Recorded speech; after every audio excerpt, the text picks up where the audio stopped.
A widow humiliated with abandoned farm in the trash, never imagining what was there. Martha Harrison never imagined the most painful day of her life could get even worse. Sitting in the lawyer's office, surrounded by her husband's relatives, she was trying to process the words she had just heard about the inheritance. That's when her brother-in-law Richard started laughing loudly, pointing at the document in her hands. "Martha, you inherited that abandoned farm out in the middle of nowhere," he said, wiping tears from laughing so hard. "Wow, Thomas really didn't like you much, did he?" The whole room burst into laughter. Aunt Margaret, already in her 70s, shook her head in disdain. "Dear, that thing isn't even worth the paper it's written on. It's a real dump. You should sell it for anything you can get and forget it exists." "The property doesn't even have a fence anymore," added her sister-in-law Susan. "Everything is falling apart." "At least we inherited the valuable things." Martha remained silent, watching the others divide up the urban properties, bank accounts, and investments of her late husband. For her, all that was left was a yellowed piece of paper describing a 10-hectare farm in the rural district of Clear Creek, 40 kilometers from the city. The lawyer, Mr. Miller, tried to soften the blow. "Mrs. Martha, the land is in a good location. In time, it could appreciate." "Appreciate?" interrupted Richard. "Doctor, have you seen that place? My brother took me there once about 15 years ago. The house was falling down. There was no proper electricity, and weeds had taken over everything." "Not to mention the smell," added Susan, dramatically covering her nose.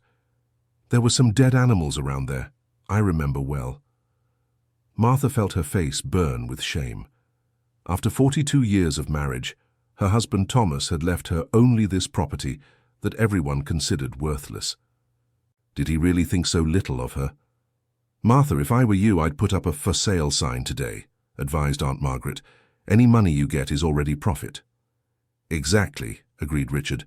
$1,000, $2,000, anything will do. At least you get rid of the problem. The 55-year-old widow put the document in her bag with trembling hands. Throughout the entire meeting, she hadn't uttered a single word. The grief over losing her husband, combined with the public humiliation she had just suffered, left her with no strength to react. 3 days later, Martha still couldn't get those cruel laughs out of her head. Sitting in the kitchen of her city home, she stared fixedly at the inheritance paper while drinking coffee that had long gone cold. Thomas had never mentioned going to the farm. During all those years of marriage, she believed she knew every aspect of his life. He worked as an accountant in a small office, left early and returned in the late afternoon. On weekends, he liked to watch soccer on TV and tend to the small garden they had in the backyard. How did she not know about the existence of that rural property? The doorbell rang, interrupting her thoughts. It was Mrs. Dorothy, the 68-year-old neighbor who had become her confidant after Thomas's passing. "Martha, dear, you look terrible," the woman said, sitting at the table without ceremony. "Still thinking about that inheritance?" "Mrs. Dorothy, I don't understand," Martha vented, showing her the document. "Why did Thomas leave me only this? Did he want to teach me a lesson?" The neighbor took the paper and adjusted her glasses to read. "Clear Creek. I know that area. My cousin Benny used to live around there years ago. Good land, you know. I don't understand why they're saying it's worthless. Richard said everything is destroyed, that there are even injured animals there." "Richard says a lot of things," replied Mrs. Dorothy with a smile. "How about you go see for yourself, before you believe other people's version?" Martha sighed deeply. The idea of making that trip alone terrified her. Since her husband's departure, she could barely go out to do grocery shopping. How would she face an unknown rural road? "I don't know how to drive there, Mrs. Dorothy. Thomas was always the one who took care of these things." "Then ask Taxi Joe to take you. He knows the whole area." Dear listener, if you are enjoying the story, please take a moment to like and especially subscribe to the channel. It really helps us who are just starting out. Now continuing. The next morning, Martha called Joe, the taxi driver who had served the neighborhood for over 20 years. He was willing to make the trip, but warned it would be an expensive fare due to the distance. "Mrs. Martha, may I ask what you're going to do there in Clear Creek?" he asked, as they drove down the dirt road. "I inherited a farm over there. I came to see the condition before selling." "Ah, that's good. That area needs new people. Lots of abandoned property over there." The path wound between hills covered in pasture and small crops. It was a beautiful scene, very different from the hustle and bustle of the city. Martha began to wonder how she had never visited that place with Thomas. "It's just up ahead," Joe indicated, pointing to an even narrower side road. The entrance gate was fallen, the wood rotted by time. A faded sign still vaguely showed the name Hope Farm painted by hand. Martha felt a tightness in her heart, imagining Thomas choosing that name. "My goodness," she murmured upon seeing the main house. What must have once been a simple but welcoming building now had a roof with several broken tiles, walls stained by dampness, and windows without glass. The backyard was overrun with tall weeds that made it difficult to even walk. "It really does need some work," Joe commented, trying to be kind. But it was when Martha took a few steps toward the house that she saw something that made her stop breathing for a few seconds. Dozens of animals were moving around the property. Dogs of different sizes and colors came out from under the porch, wagging their tails curiously. Cats appeared among the weeds, meowing softly. Even some chickens walked freely in the yard, pecking around for food. "How strange," she said, more to herself. "Where did all these animals come from?" One of the dogs, a medium-sized mixed breed with brown and white fur, approached her cautiously. It showed no aggression, only a timid curiosity. Soon other animals also approached, as if recognizing something familiar in her. "Could they have been abandoned here for a long time?" she asked the taxi driver. "I don't know, but look how they're coming up to you. It seems they know your scent." Martha crouched down and extended her hand to the brown and white dog. It sniffed her fingers and then rested its head in her palm, asking for affection. The feeling was strange and comforting at the same time. "You're a good boy, aren't you?" she said, petting him. "But what are you doing here all alone?" It was at that moment she heard a voice behind her. "Are you Mr. Thomas's wife?" Martha turned and saw an elderly man, with white hair and skin weathered by the sun, approaching from the road. He wore simple work clothes and carried a hoe in his hands. "I am, or rather I was. He passed away 2 weeks ago." The man took his hat off in a sign of respect. "My condolences, ma'am. I'm Silas. I live right over there." He pointed to a small house visible through the bushes. "Mr. Thomas was a very good man." "You knew him?" "Yes, I did. He came here every weekend for about 15 years. He always brought food and medicine for these little creatures." Martha felt as if the ground had disappeared beneath her feet. "What do you mean?" "Thomas used to come here every weekend? You didn't know?" The neighbor seemed surprised. "Mr. Thomas took care of all these abandoned animals. The whole region knew about it. People from far away brought injured animals for him to look at. But he didn't know anything about veterinary medicine. He worked in accounting." "Oh, but he did, ma'am. He had a special way with the little creatures. Saved many lives around here. Even the new vet in town sent difficult cases to him." Martha leaned on the broken gate, trying to process that information. For 15 years, her husband had maintained a secret life she had never suspected. Every weekend, when he said he was visiting his brother or handling some business, he was actually coming to care for abandoned animals at that farm. "Ma'am, if I may ask, what are you going to do with the property?" said Silas. "Because these little creatures are used to getting fed here. Since Mr. Thomas stopped coming, I've been managing to help out a bit, but I can't afford to support them all." "Stopped coming? When was the last time?" "About 3 weeks ago. He arrived here looking very tired, thinner than usual. Said he wasn't feeling well, but he still brought food for everyone." 3 weeks, exactly the period when Thomas had started complaining of chest pains and shortness of breath. The doctor said the heart attack had been sudden, but perhaps the signs had been appearing earlier. "Old Silas, may I see inside the house?" "Of course, Ma'am. There's a key under that rock over there. Mr. Thomas always left it like that for when he needed to get in during the week." Martha picked up the rusty key and opened the main door with some difficulty. The smell of mold and dampness invaded her nostrils, but she could also identify a familiar scent. It was the same cheap cologne Thomas had used for years. The living room was practically empty, with just an old chair and a makeshift table made of wooden planks. But on the walls were several homemade shelves full of glass jars containing dried herbs, ointments, and small bottles with various liquids. "My God," she murmured, picking up one of the jars. The handwritten label said, "For infected wound, 2 times a day." "Oh, yes," explained Silas, who had followed her in. "Mr. Thomas made some home remedies for the little creatures. Worked very well, you know.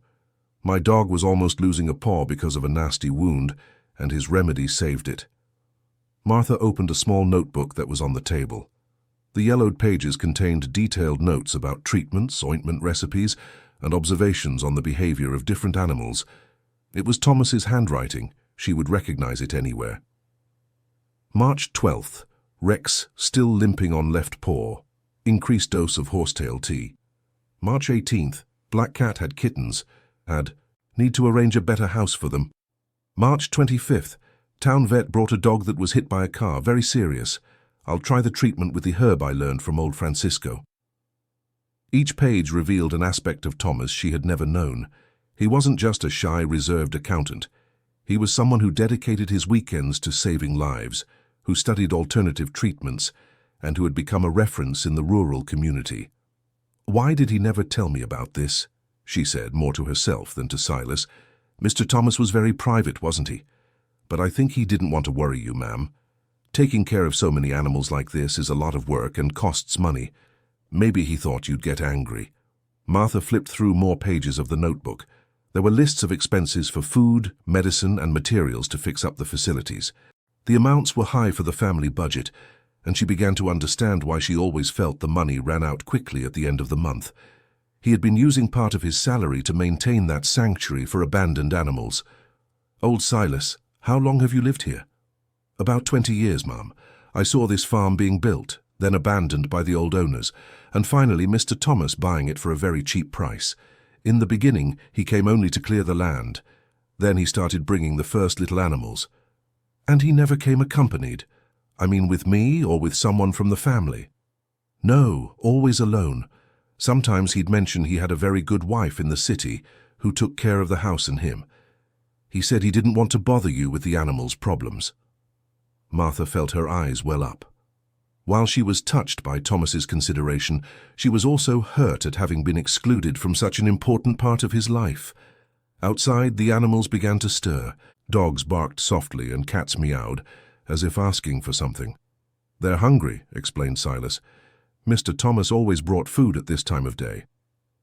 Martha looked through the glassless window and saw dozens of animals gathered in the yard. There were dogs of all sizes, from small puppies to large imposing mutts. Cats of different colors mingled among them, and even a few chickens pecked around the groups. It was a scene both moving and desperate. All those animals depended on human care to survive, and now they had lost their protector. "Old Silas, roughly how many animals do you think live here?" "Hard to say exactly, ma'am. Mr. Thomas kept track of the permanent ones, but new ones always showed up. Must be about 40 dogs, 20 cats, and about 15 chickens, not counting the ones that show up injured and leave after they're healed. 40 dogs, 20 cats, 15 chickens." Martha tried to calculate how much it would cost to feed all those animals for a month. The amount was frightening for someone living only on Thomas's Social Security pension. "And what happens now?" she asked, already dreading the answer. "Well, ma'am, my wife and I are doing what we can, but we can't afford to keep them all. Some neighbors help too, but—" He didn't need to finish the sentence. Martha understood the situation perfectly. Without Thomas, those animals were doomed to go hungry or be abandoned again. "Can I see the rest of the property?" "Of course. I'll show you where Mr. Thomas did the more complicated treatments." Silas led her to a smaller building at the back of the land. It was a kind of shed that had been adapted into an improvised veterinary clinic. There was a wooden table covered with a white cloth, shelves with medicines, and even an old scale for weighing the animals. "My goodness," sighed Martha. "He set up a hospital here. And it worked well, you know. Dr. Sarah, the new vet in town, always said Mr. Thomas had a special gift. She herself recommended his treatments for cases traditional medicine couldn't solve. Is there a way for me to contact this vet?" "Yes, there is. She lives in the city, probably at her office now. Her full name is Sarah Bennett. Martha noted the name on her phone. For some reason, she felt the need to talk to someone who knew this hidden side of Thomas. Back in the yard, she sat on the porch step and watched the animals. Many approached her again, as if seeking the affection they were used to receiving. A black cat climbed onto her lap and began to purr, relaxed. "They miss him," said Silas, sitting down beside her. "How so?" "In the first days after Mr. Thomas stopped coming, they got restless. Some dogs ran down the road as if going to look for him. Others stopped eating properly." Martha petted the cat in her lap, feeling her heart tighten. Those animals had lost not just a source of food, but someone who truly loved them. "Old Silas, I'm going to be very frank with you. I don't have the money to keep all these animals. I can barely support myself on my Social Security pension. I understand, ma'am. It really is a huge responsibility. But I also can't just abandon what Thomas built here. He dedicated 15 years of his life to this." They remained silent for a few minutes, watching the animals play in the yard. The brown and white dog that had approached Martha first lay down at her feet, like a faithful guardian. "May I ask you a question, old Silas?" "Of course." "In your opinion, why did Thomas leave me this property? If he knew I wasn't familiar with his work here, why didn't he leave it to someone who could continue caring for the animals?" Silas smiled for the first time since they had begun talking. "Mrs. Martha, your husband spoke of you often. He said you had a huge heart, that you took care of everyone in the neighborhood back in the city. Perhaps he knew that when you discovered the truth about this place, you wouldn't be able to turn your back. You think so?" "I'm sure. Mr. Thomas always said, 'My Martha has a heart bigger than the world. When she finds out what I do here, she'll want to help too.'" Martha felt the tears stream down her face. For the first time since reading the will, she didn't feel humiliated by the inheritance. She began to understand that perhaps Thomas had left her not just a piece of land, but a mission. "Taxi Joe is waiting for me," she said, standing up. "I need to get back to the city, but can I come here again tomorrow?" "Of course, Mom. And if you'd like, I can tidy up the main house. At least one room so you can stay here when you visit." "You would do that?" "Mr. Thomas was my friend, and anything I can do to continue his work, I'll do gladly." On the way back to the city, Martha remained silent for almost the entire trip. Joe, respecting her emotional state, didn't force conversation either. Only when they were approaching the city did he comment, "Mrs. Martha, forgive my curiosity, but are you going to keep the farm?" "I don't know yet, Joe. I need to think a lot. It's just that if I may give my opinion, it seems like a special place. I've never seen so many tame animals like that. They seemed to know you." Perhaps they really did know her, Martha thought. Perhaps Thomas had spoken of her so much to the little creatures that they remembered her scent, her presence, her energy. Arriving home, the first thing she did was call the city veterinary clinic and schedule a conversation with Dr. Sarah Bennett. The receptionist said she would be available until 6 in the evening. There was still time. The clinic was downtown, in a simple but well-organized commercial office. Dr. Sarah was a young woman, probably in her 30s, with curly hair tied in a ponytail and round glasses that gave her an intellectual air.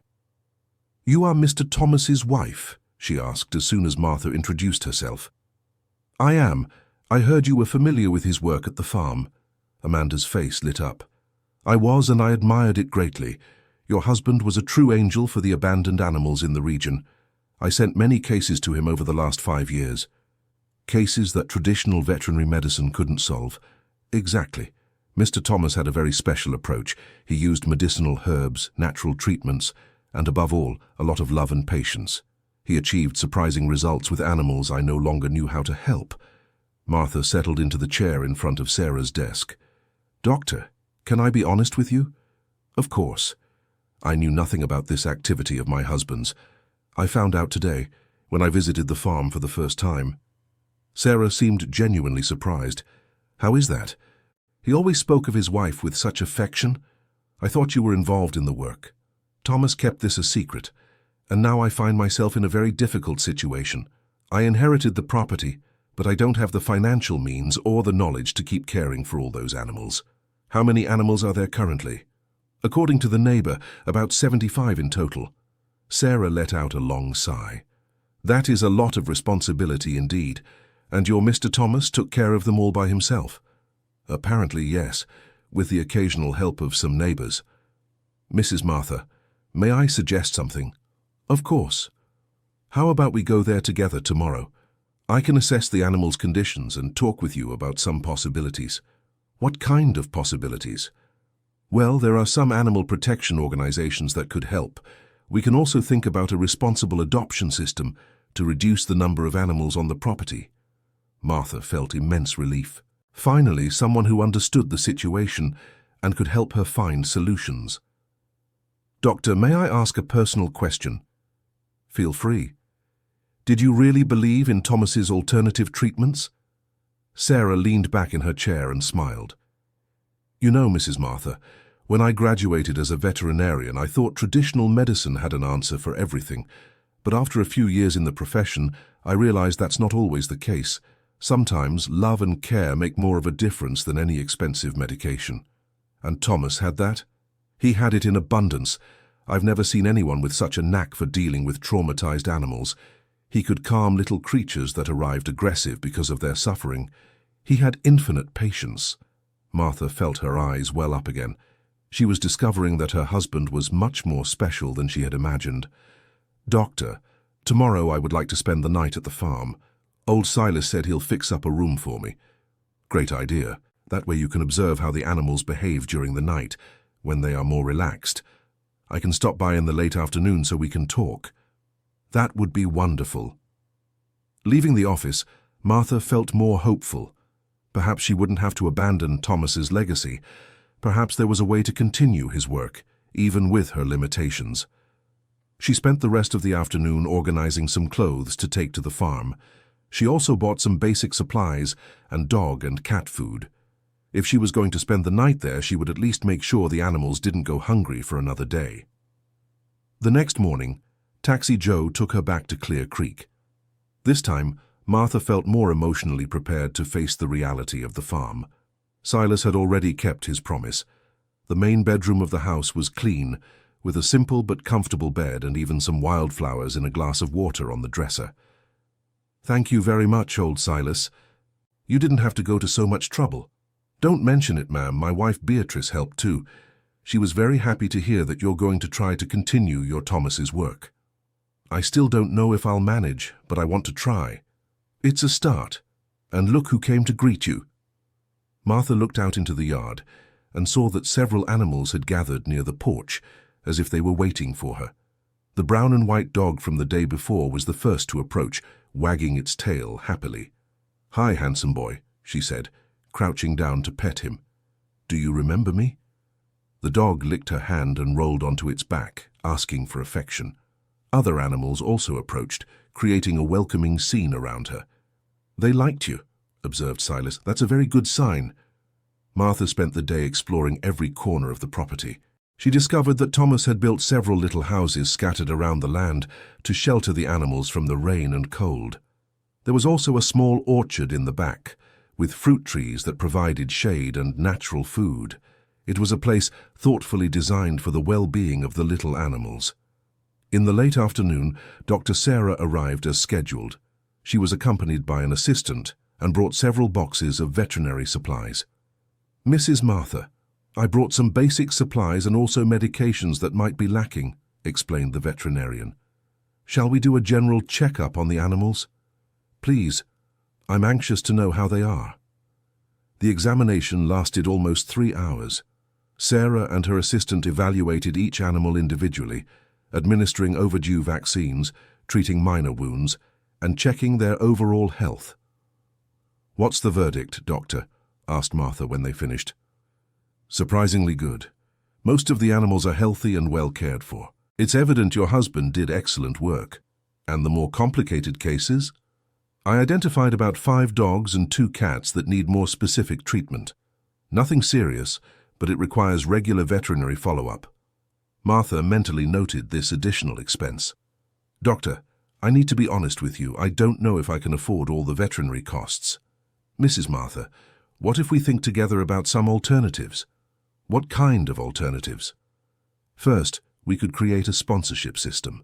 Many people in town would love to help financially with the care of abandoned animals, provided they had a guarantee the money would be well used. How would that work? We create individual profiles for each animal, with a photo and history. People can choose to sponsor one or more little animals, paying a monthly amount that covers food and veterinary care. The idea seemed interesting to Martha. And the second alternative? We turn the farm into an official recovery center. That would allow us to receive donations from companies, NGOs, and even the municipal government. Is that possible? Yes, but it requires some bureaucratic procedures, and mainly we would need someone qualified to coordinate the activities. Martha felt a knot in her stomach. Someone qualified like the doctor, for example. Sarah smiled. I was thinking exactly that. What if we form a partnership? I would handle the veterinary technical part, and you would handle the general administration and contact with the sponsors. But I don't understand anything about administration. You don't need to be an expert. Your husband was an accountant and left everything very well organized. I saw his notes. They are very detailed and professional. Martha remembered the notebook full of records she had found the day before. Thomas really had documented everything with the precision typical of his profession. Doctor, may I think about it? Of course. But Mrs. Martha, may I say something? Feel free. Your husband always said he dreamed of making this work official. He wanted to turn the farm into a reference center for the treatment of abandoned animals. Perhaps this is the opportunity to fulfill his dream.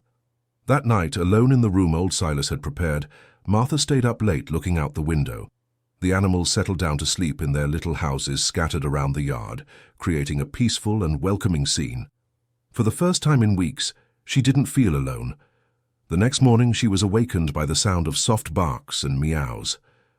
Opening the window, she saw the animals gathered in the yard, as if waiting for their usual breakfast. "Good morning, everyone," she said, smiling involuntarily. She dressed quickly and went to distribute the kibble she had brought from the city. Seeing the little animals' joy upon receiving their food gave her a sense of purpose she hadn't felt in a long time. Old Silas arrived early with a bucket of fresh milk from a neighbor's cows. "For the puppies and the cats," he explained. "Mr. Thomas always gave them milk in the morning." "Thank you so much, old Silas. How much did it cost?" "Don't even think about it, ma'am. The folks around here always help Mr. Thomas. Now they'll help you too." Martha was moved by the solidarity of the rural neighbors. It was a type of community she didn't know in the city. During breakfast, which she ate sitting on the porch watching the animals, she tried to organize her thoughts about Sarah's proposal. Would it really be possible to turn that place into an official recovery center? Her cell phone rang, interrupting her reflections. It was Richard, her brother-in-law. "Martha, I heard you're at the farm. Have you decided when you'll sell?" "Good morning to you too, Richard." "Sorry, good morning. It's just that I'm anxious to know. Someone interested in buying rural land in the area has appeared. Can I give you his contact?" Martha took a deep breath before answering. "Richard, I'm still evaluating the situation." "Evaluating what?" "It's an abandoned piece of land, Martha. Any money you get is already profit." "I might not sell." There was silence on the other end of the line. "What do you mean you might not sell? Martha, are you okay?" "I'm great. I found out Thomas did very important work here." "What work?" "The land had been abandoned for years." "It wasn't, Richard. Thomas took care of dozens of abandoned animals here. It was a labor of love and dedication that lasted 15 years. "Oh, Martha, for heaven's sake, are you going to keep an animal shelter? With what money?" "I'm still studying the possibilities." "Listen here, Martha. You're going through a difficult time. It's natural to be confused, but you can't make decisions based on emotion. Be rational." "Thanks for the advice, Richard. I need to hang up now." "Wait, Martha. The interested party could come by this afternoon to see the land?" "No." "What do you mean, no?" "I'm not receiving interested parties for now. When I decide something, I'll let you know." She hung up the phone without waiting for a reply. For the first time since Thomas's death, she had stood firm in the face of family pressure. Later, while cleaning the makeshift clinic Thomas had set up, Martha found a cardboard box hidden behind a shelf. Inside were dozens of handwritten letters. She opened one at random. "Mr. Thomas, thank you so much for saving my little dog princess. The other veterinarian said there was no hope, But you managed to cure her. My little girl was so happy. May God bless you, Mary Jo." She opened another. "Mr. Thomas, the cat you treated last week is already playing normally. My whole family thanks you. I sent some free-range eggs with Silas. John Paul." A third letter. "Mr. Thomas, I don't have money to pay for my dog's treatment, but I brought some vegetables from my garden. You are an angel, Beatrice Harrison." Martha read letter after letter, each one telling a story of a saved animal and a grateful family. There were dozens of families from the region who had been helped by Thomas over the years, and she had never known any of this. She sat on the floor of the clinic and cried. She cried for the loss of her husband, for the late discovery of his true nature, and also from the emotion of realizing he had touched so many lives in a positive way. That's how Sarah found her when she arrived for the afternoon visit. "Mrs. Martha, did something happen?" "I found these letters," she said, showing the box. "They're all from people thanking Thomas for saving their animals." Sarah sat down beside her and took some letters to read. "How beautiful. Your husband really was special. Sarah, can I confess something to you?" "Of course. During 42 years of marriage, I thought I knew my husband completely. Discovering this side of him is both wonderful and painful." "Why painful?" "Because I realize he didn't trust me enough to share this passion." "Was I really such a bad wife?" Sarah shook her head. "Mrs. Martha, from what your Mr. Thomas told me, you were the love of his life. I think he kept the secret precisely because he loved you too much." "How so?" "He knew caring for so many animals was expensive and labor-intensive. He probably didn't want to burden you with another worry. But I could have helped. And you can help now. This might be his way of finally sharing this passion with you." Martha looked around the makeshift clinic, imagining Thomas working there for so many years alone, driven only by his love for animals. "Sarah, I accept the partnership proposal." "Really? Really? Let's turn this place into the recovery center Thomas dreamed of." Sarah smiled and hugged her. "Mrs. Martha, you won't regret this. We're going to do beautiful work here. Where do we start? First, we need to sort out the farm's legal status. Then we'll create a detailed project for the recovery center to present to potential supporters." "And how long does that take?" "About 2 or 3 months, but we can already start promoting the work and looking for sponsors for the animals already here." Martha stood up and looked out the clinic window. In the yard, dozens of animals played peacefully, unaware their fates were being decided at that moment. "Sarah, there's something I need to tell you." "What is it?" "My family is pressuring me to sell the land. We've even had someone interested." "And what are you going to do?" "I'm going to stand up to them. For the first time in my life, I'm going to fight for something I believe in." That afternoon, Martha called Richard and got straight to the point. "Richard, I'm not selling the farm." "Martha, are you crazy? Say it's a fortune they're offering." "I don't care. This place has a purpose greater than money." "What purpose? Taking care of stray animals?" "Continuing the work Thomas did for 15 years, which you never bothered to learn about." "Martha, you don't have the money or the know-how for this. You'll go broke in 6 months." "Maybe, but at least I'll try to honor my husband's memory." "Listen, I'll be clear with you. I need money urgently. My business is in trouble, and I was counting on the sale of this land to help me." Martha was surprised by her brother-in-law's sudden honesty. "Richard, what business?" "The construction supply store. I owe suppliers and might have to close. I thought, since you weren't going to use the farm anyway." "You expected me to sell my inheritance to save your business." "It's not exactly like that." "It's exactly like that, Richard, and I'm very disappointed you tried to manipulate me this way. Martha, please, this conversation is over, and I don't want any more pressure from you or anyone else in the family on this matter." She hung up the phone feeling strangely strong. For the first time in a long while, she had defended her own interests without caring what others thought. The following week, Sarah brought a lawyer specializing in NGOs to advise them on formalizing the recovery center. Mr. Paul Miller was a middle-aged man, calm and experienced in social causes. "Mrs. Martha, what you want to create here is perfectly feasible from a legal standpoint," he explained. "We need to register a non-profit association and obtain some specific operating licenses." And how long does that take? Between 3 to 6 months, depending on the efficiency of the public agencies, but we can start operating informally while we wait for the documentation. What are the costs of this process? For you, I would do it without charging a fee. I consider it a noble cause.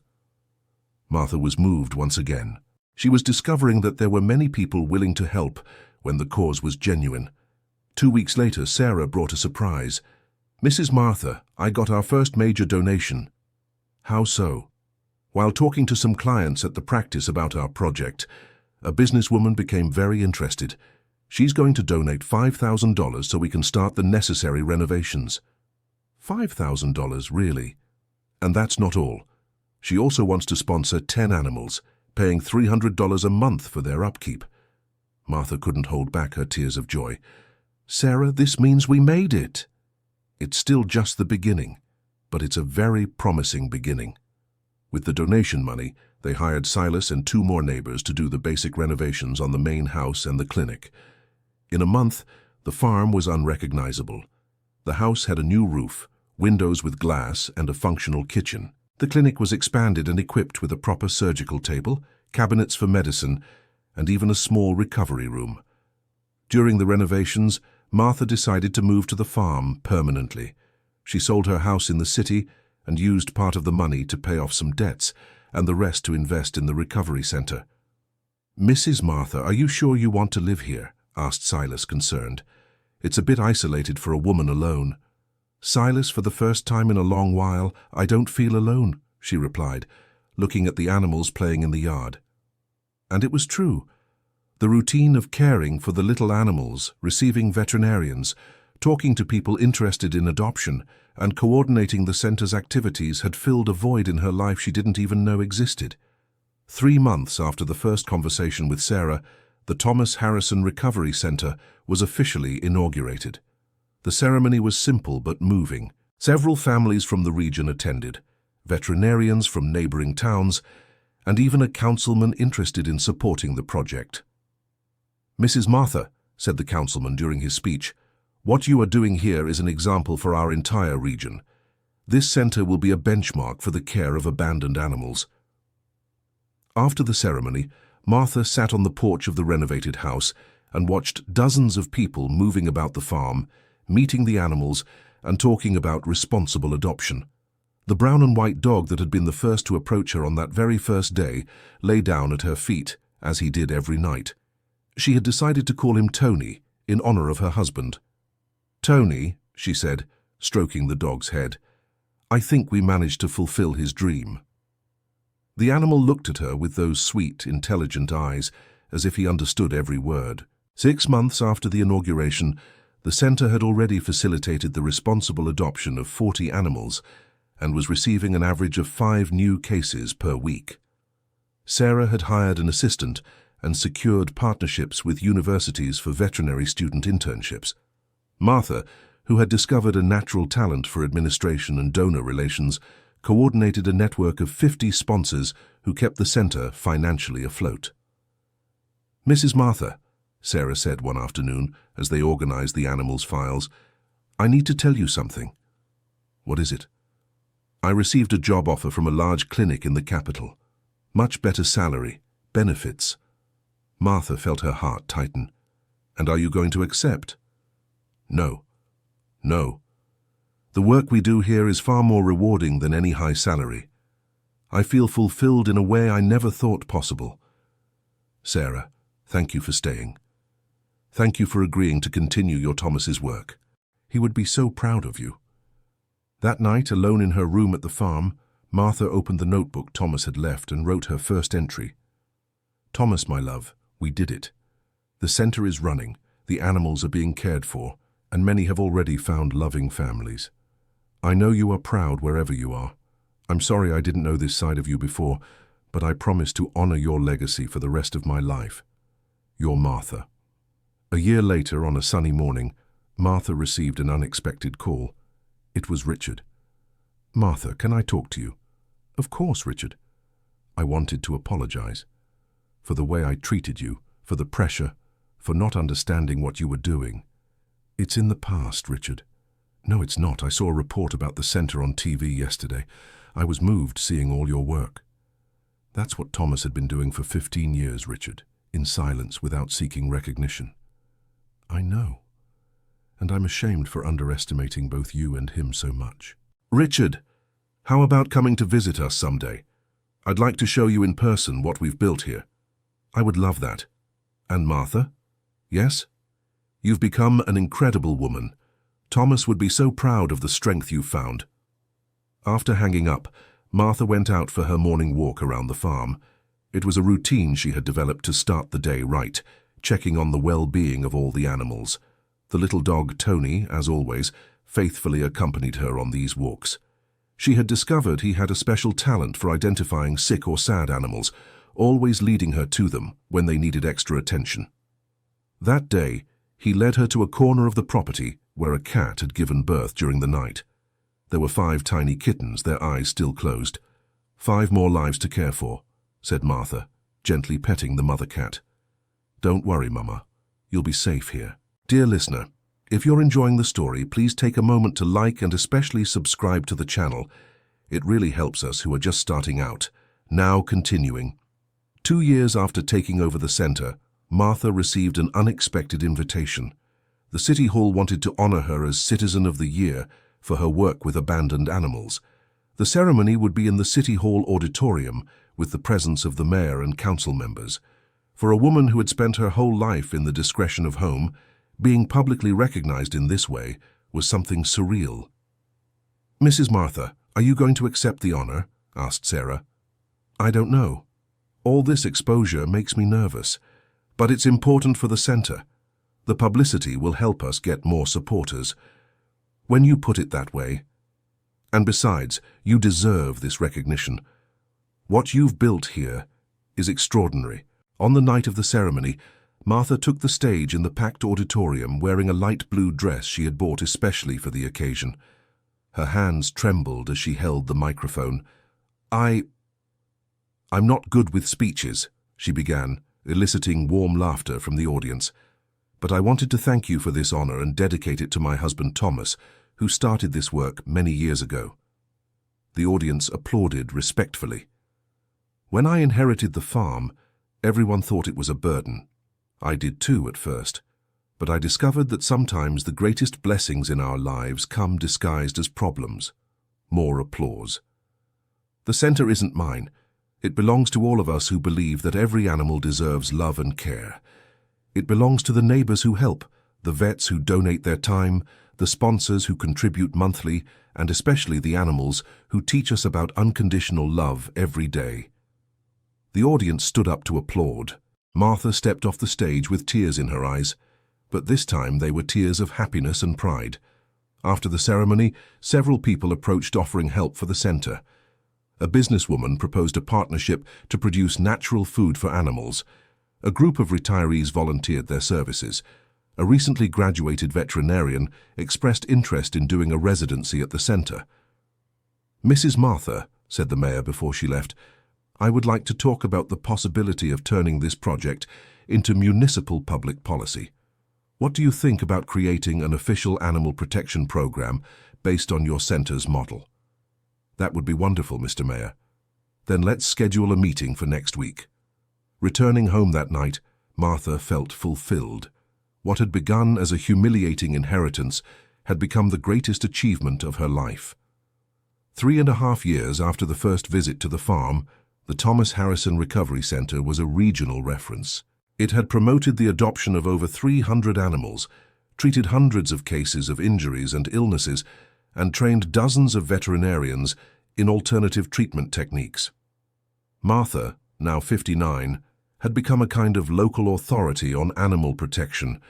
She was consulted by city halls from other towns, gave talks at schools, and participated in radio programs speaking about animal abandonment. Mrs. Martha, said Sarah one afternoon, as they watched a group of children from the local school interacting with the animals during an educational visit, we've accomplished much more than we dreamed of at the beginning. It's true. Sometimes I catch myself thinking about what Thomas would say if he saw all this. He would say he chose the right person to continue his work. You think so?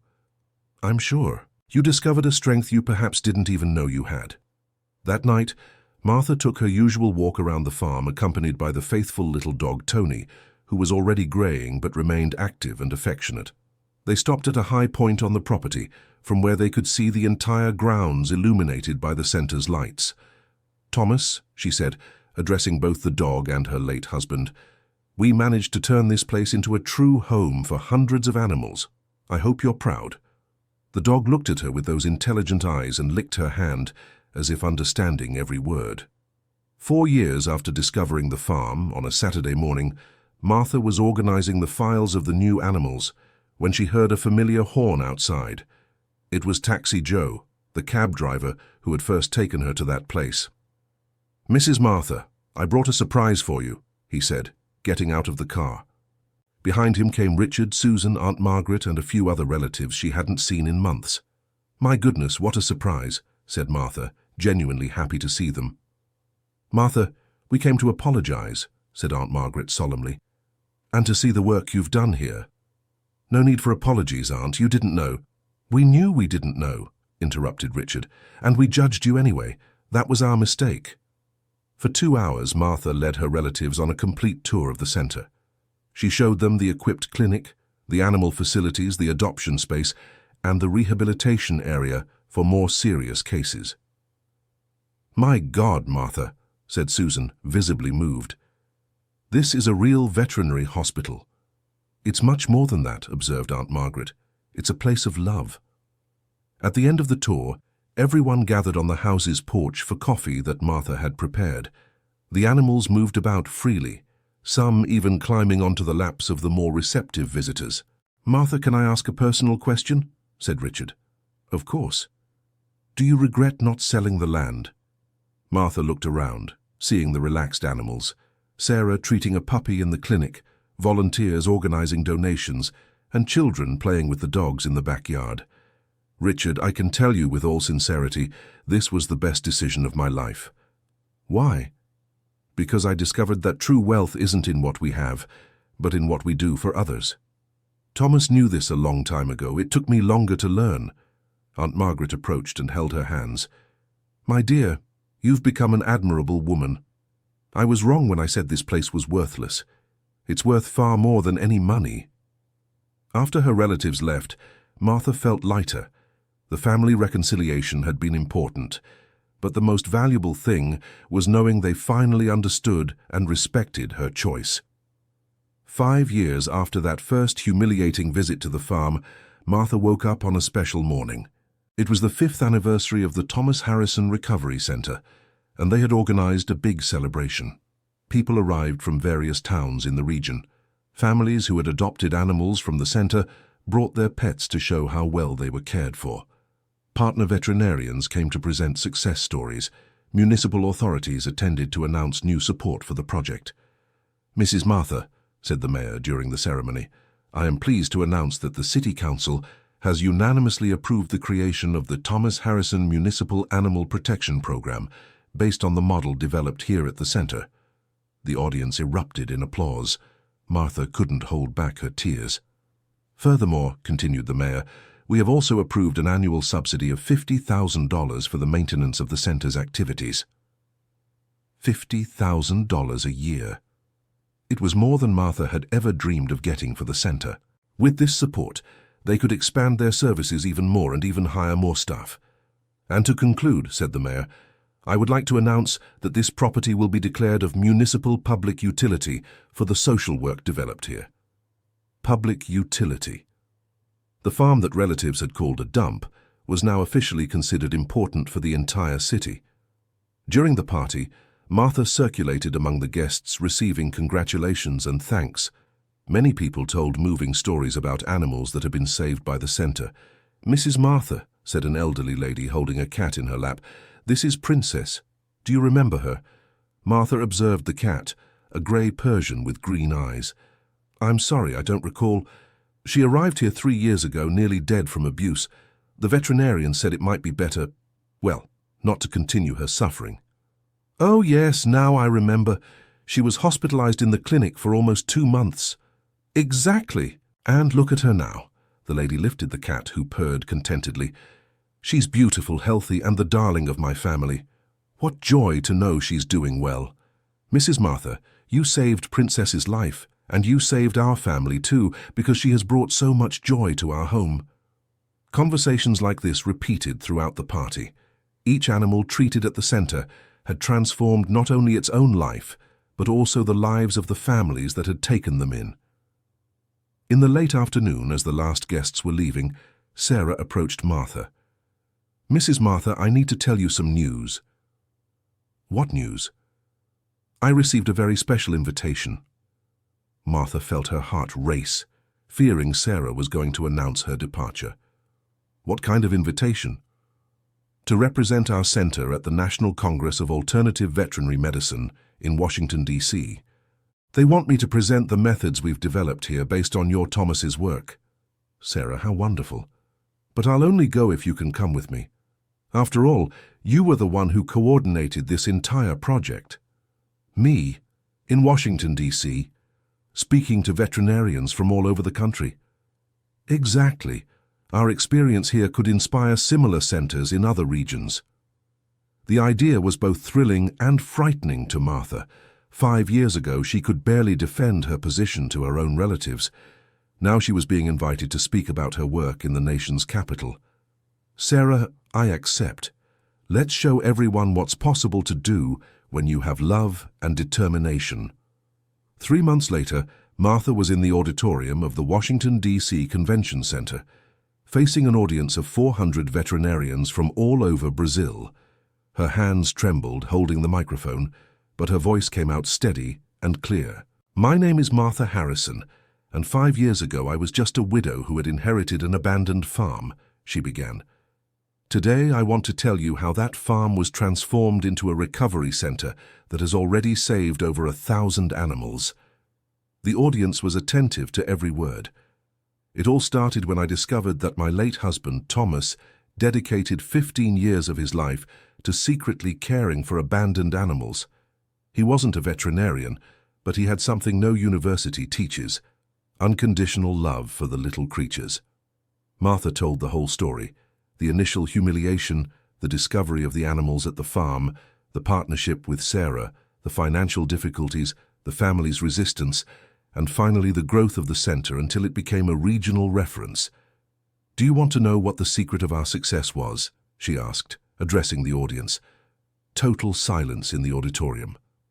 "Believing that every animal deserves a second chance, and that every human being also has the potential to transform when they find a purpose greater than themselves."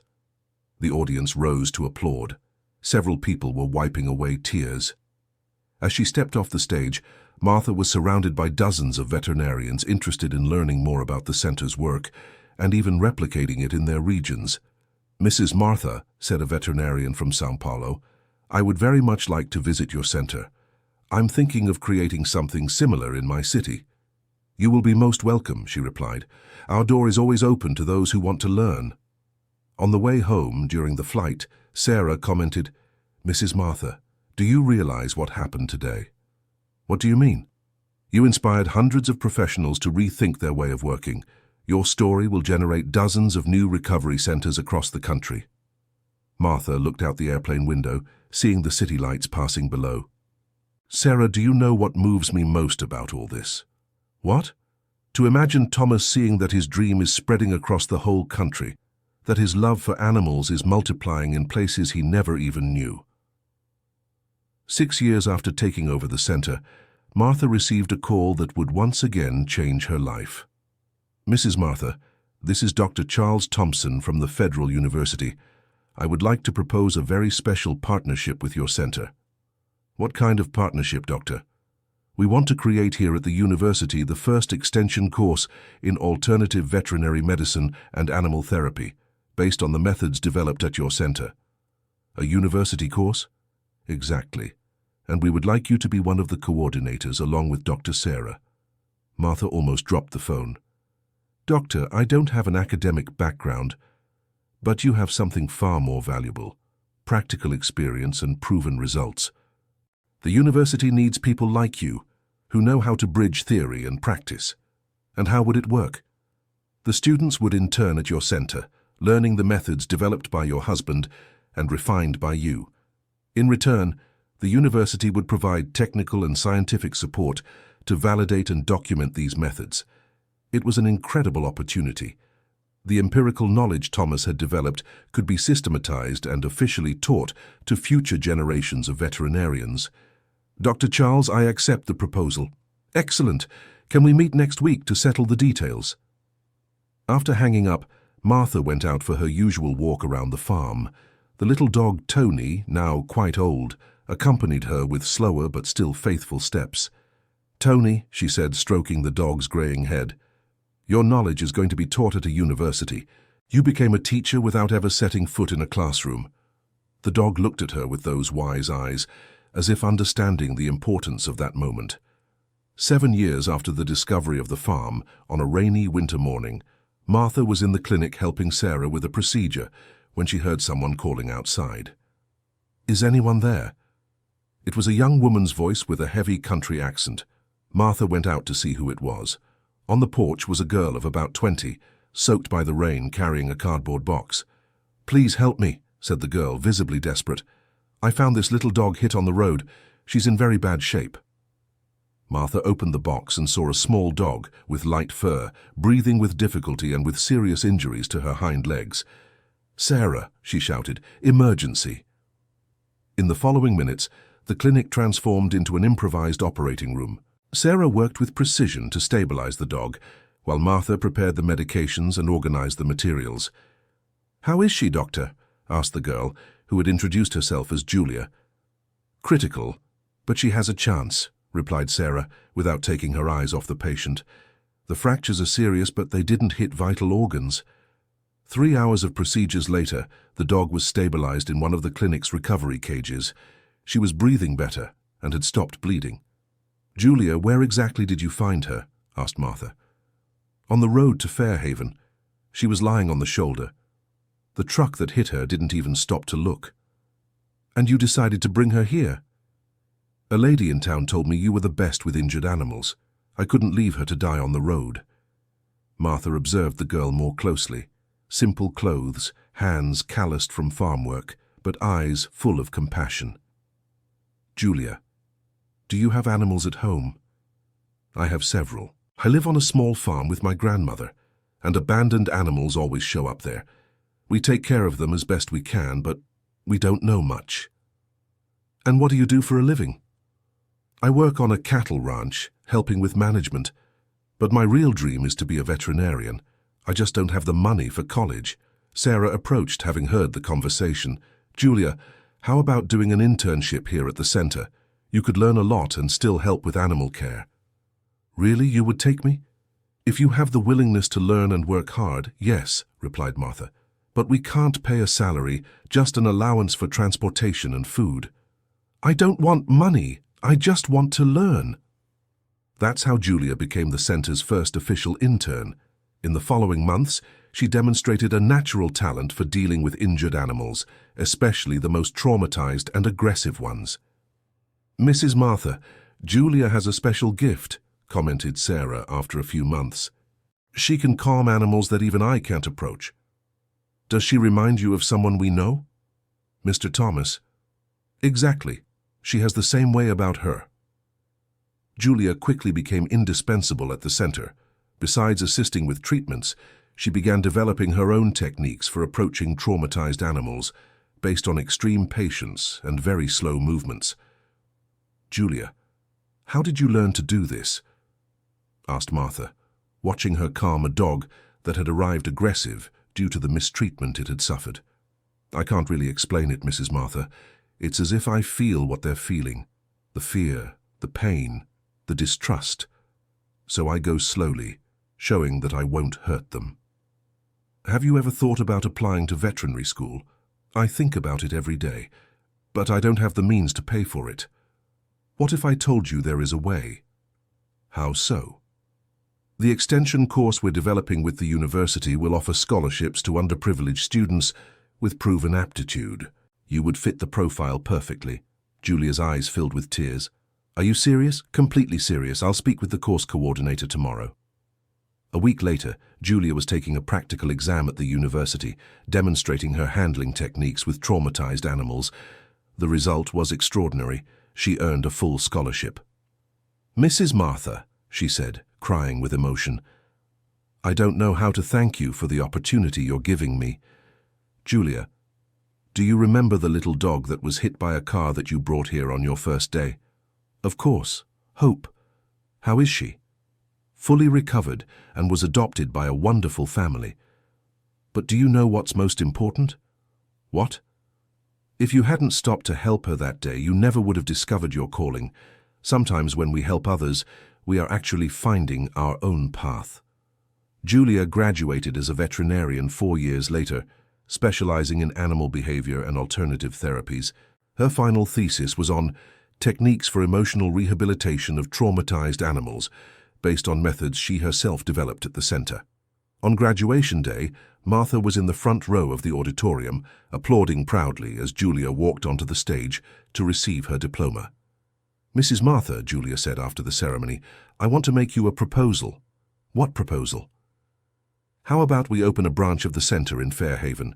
I would coordinate the work there, applying everything I learned here." "Julia, that would be wonderful. But are you sure you want to keep working with abandoned animals? With your degree, you could earn much more at a private clinic." "Mrs. Martha, it was at this center that I discovered my purpose in life. I want to multiply this work, just as you did with your Thomas's legacy." 8 years after taking over the center, Martha was in a meeting at City Hall when she received an urgent call. "Mrs. Martha, it's Silas. You need to come running to the farm." "What happened, old Silas?" "It's Tony, the little dog. He's very sick." Martha felt her heart race. Her faithful walking companion was 12 years old, an advanced age for a large breed dog. In recent months, he had been showing signs of fatigue and difficulty moving. "I'm on my way right now." She found the little dog Tony lying on his favorite bed on the porch, breathing with difficulty. His eyes, once so bright, were dull with pain. "Hi, my handsome boy," she said, kneeling beside him and stroking his head. "How are you feeling?" The dog managed a weak wag of his tail, recognizing her voice. He tried to get up to greet her, as he always did, but didn't have the strength. Sarah arrived a few minutes later and performed a careful examination. "Mrs. Martha, I need to be honest with you." "I know, Sarah. It's his time to rest, isn't it?" "His vital organs are failing. He is suffering." Martha remained silent for several minutes, stroking the dog who had been her inseparable companion through all those years of transformation. "Sarah, can we do anything to ease his suffering?" "I can give him pain medication, make him more comfortable." "Then do it, and let me stay with him." Martha spent the entire night beside the little dog Tony, talking to him about all the moments they had shared. "Thank you, my boy," she whispered. "You were the one who greeted me on the first day, remember? You were the one who showed me I was welcome here. You were the one who accompanied me on all the walks, through all the difficult times." The dog seemed to hear her, even in his weakened state. "You can go rest easy, and I will keep taking care of all the other little animals. And when my time to leave comes too, I want to meet you and Thomas on the other side, so we can thank each other together for this very special life we lived." In the early hours, the little dog Tony passed away peacefully, his head in Martha's lap. She cried all the tears she had saved, not just for losing him, but for everything he represented from that extraordinary journey. In the morning, Silas helped her bury the faithful companion under the tree where he most liked to rest on hot afternoons. They placed a simple plaque, "Tony, Faithful Guardian, 2015-2027. "Mrs. Martha," said Silas, as they placed flowers on the small grave. "He lived a very good life. He had love, care, purpose. Few are that lucky." "It's true, old Silas. He taught me that it doesn't matter where we come from or how much time we have, but how we use that time to love and care for others."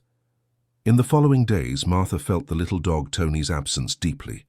Her morning walks around the farm seemed empty without his faithful company. But gradually other animals began to approach her during the walks, as if understanding she needed companionship. An abandoned Labrador puppy, who had arrived at the center the previous week, started following her everywhere. It was almost as if the spirit of the little dog, Tony, had guided that little one to take his place as guardian. "Hello, little one," she said, bending down to pet the puppy. "Do you want to be my new walking companion?" The puppy wagged its tail happily and licked her hand, as if formally accepting the proposal. "Then you need a name," Martha reflected. "How about Hope?" The name seemed perfect. After all, that puppy represented continuity, renewal, the hope that the cycle of love and care would keep perpetuating itself. 9 years after taking over the center, Martha was awakened one morning by an international call. "Mrs. Harrison, this is Jennifer Williams from the International Animal Rescue Foundation, calling from the United States." "Good morning. How can I help you?" "Fam, we learned about the extraordinary work developed at your center through a scientific article published by Dr. Sarah. We would very much like to learn about your techniques in person." "Learn how?" "We are organizing the First World Congress on Animal Rehabilitation in New York City. We would like to invite you as the keynote speaker." Martha almost dropped the phone. "New York City, World Congress, keynote speaker." "Ms. Williams, I think there's some mistake. I'm just a housewife who takes care of abandoned animals. Mrs. Harrison, with all due respect, you are much more than that. Your center is a world pioneer in animal emotional rehabilitation techniques. We have veterinarians from all over the world interested in learning your methods. But I don't speak English. We will arrange for a simultaneous interpreter. All travel costs will be paid by the foundation, of course." After hanging up, Martha needed to sit on the porch to process what she had just heard. The farm that Richard had called a dump had become a world reference in animal rehabilitation. "Sarah," she said when the veterinarian arrived for work, "I need to tell you something amazing." After explaining the invitation, Amanda was euphoric.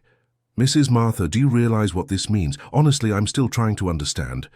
It means the work started by your Mr. Thomas here on this farm is going to inspire recovery centers all over the world. It's frightening to think about that. It's thrilling. And you are going to accept the invitation, aren't you?" "Only if you come with me. I can't do this alone." "Of course I'll go. I wouldn't miss this opportunity for anything in the world." 2 weeks later, Martha was at the São Paulo airport, about to board her first international flight. At 62, a simple woman from the countryside, she was going to New York City to talk about her work to experts from all over the world. "Mrs. Martha, don't be nervous," said Sarah beside her in the boarding line. "You're going to be amazing. Sarah, when I think that everything started with an inheritance that left me humiliated, which proves that God writes straight with crooked lines, as my grandmother used to say." The flight was long, but Martha used the time to mentally review her presentation. She had decided to tell the whole story, from the discovery of the farm to its transformation into a world-renowned center. New York City was exactly as she had imagined, big, bustling, impressive. But what struck her most was the convention center where the Congress was being held. There were over 1,000 veterinarians from 50 different countries, all interested in learning about animal rehabilitation. "Ladies and gentlemen, it is my great honor to present Mrs. Martha Harrison from Brazil," announced the host. Martha walked onto the stage, feeling her legs tremble. 1,000 people looked at her expectantly. For a moment, she thought about running away. But then she remembered the little dog, Tony, who had greeted her with such affection on her first day at the farm. She remembered her husband, Thomas, who had dedicated 15 years of his life to quietly saving animals. She remembered all the little creatures that had been saved at the center. "My name is Martha Harrison, and 9 years ago, I was just a widow who inherited what my family called a worthless piece of land," she began with the help of the translator. For an hour, Martha told her story to a fascinated international audience. She showed pictures of the farm, before and after, of the animals saved, of the methods developed, of the results achieved. "The secret of our success," she said, concluding her presentation, "is very simple: love. When you truly love what you do, when you believe every life has value, when you don't give up on those who need help, miracles happen." The audience rose for a 5-minute standing ovation. Veterinarians from countries like Germany, Japan, Australia, and Canada approached her offering partnerships and asking for guidance to replicate the center's model in their countries. "Mrs. Harrison," said a German veterinarian, "would you accept to train a team from our country? We want to create a center like yours in Berlin." "Mrs. Harrison," added a Japanese veterinarian, "we have funding to build 3 centers in Japan, but we need your expertise to make them work properly." Martha looked at Sarah, who was beaming with pride.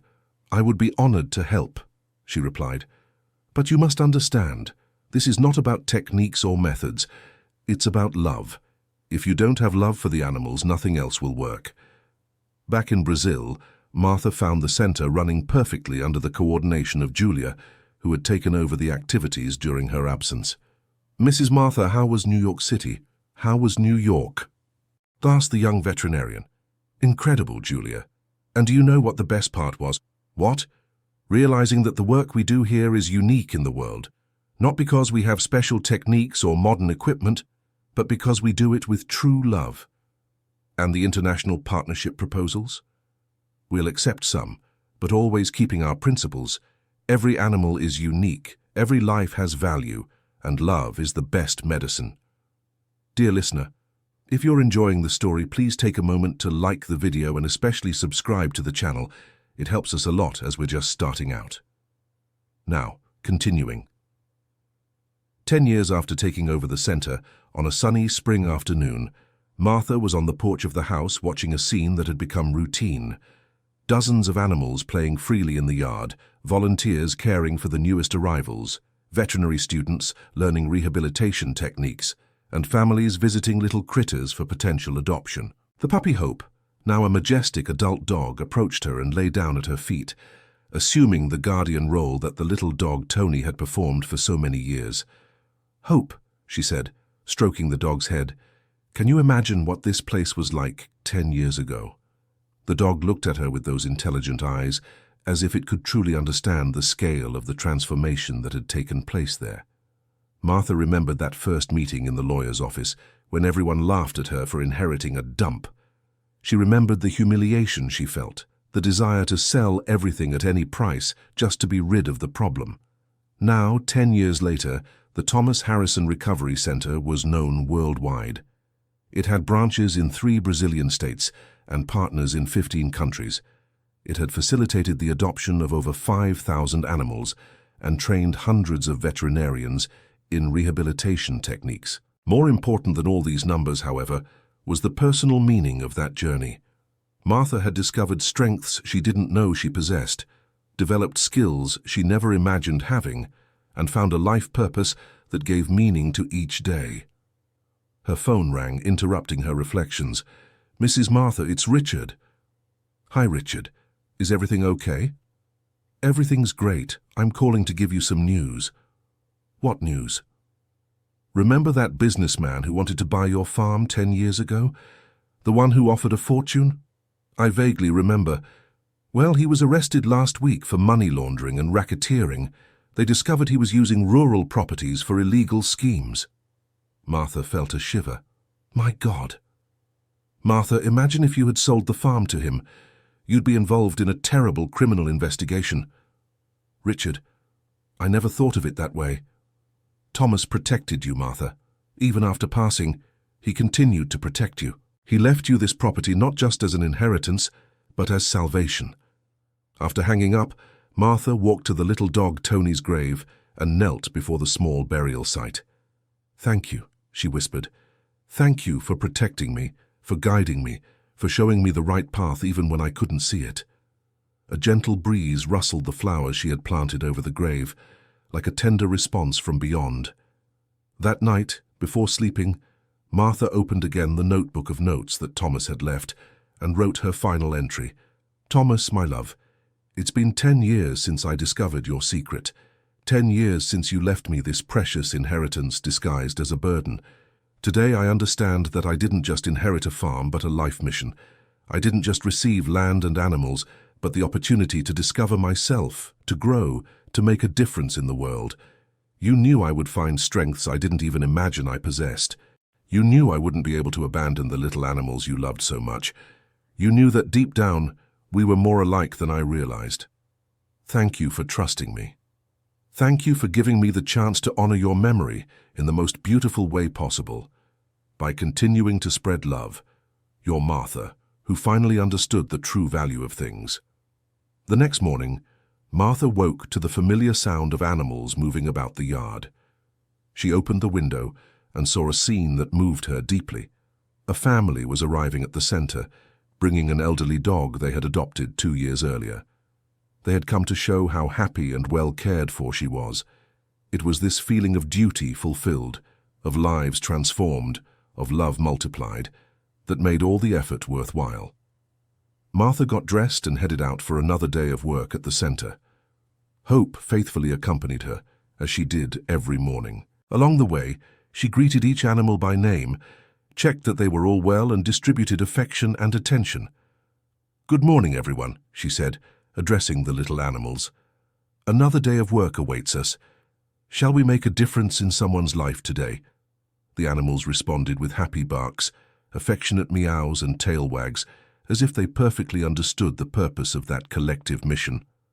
And so, on that sunny spring morning, 10 years after inheriting a dump that had turned out to be a treasure, Martha Harrison began another day doing exactly what Thomas had always dreamed of, spreading love and care to those who needed it most, proving that the true value of things is not always visible on the surface. End of story. And you, dear listener, what did you think of Martha's journey? Have you ever been in a situation where something that seemed bad turned into a blessing? Share your thoughts on this story of overcoming and discovery in the comments. If the story moved you, leave your like and subscribe to the channel so you don't miss other inspiring stories like this one. Your participation is very important to us.